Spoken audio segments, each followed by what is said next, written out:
Careers are on hold as 200 pharmacy graduates across Canada have had their license exam postponed for a second time during this pandemic. This as pharmacies say they are shorthanded and reliant on these graduates entering the workforce. Grads like Eric Tran were notified 48 hours before that their exam had to be canceled because of public health guidelines limiting crowds. Honestly, it was absolutely devastating. The COVID was to blame back in the spring. The same can be said about last Sunday's cancellation. According to the grads who say the test administrators had more than 6 months to prepare ahead of the rescheduled exam date, but failed to do so. It's important to license these new body of pharmacists. The Pharmacy Examining Board of Canada, who oversees these exams and licenses, and the Ontario College of Pharmacy say they've both been working to find a solution prior to the, quote, disappointing cancellation, expecting to reschedule the exam for February.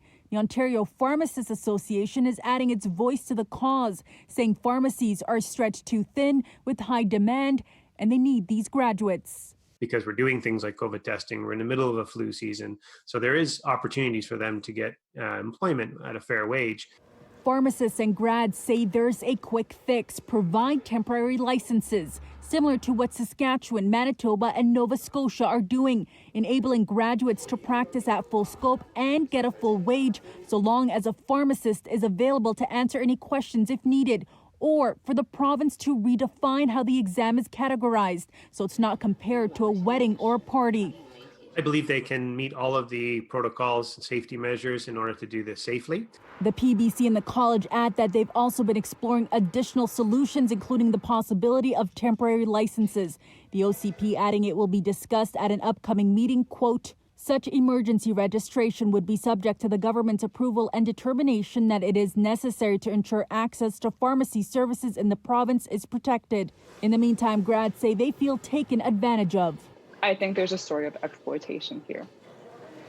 I think everyone here is okay that we are practicing in full scope, contributing more than our fair share, but getting paid a little above minimum wage.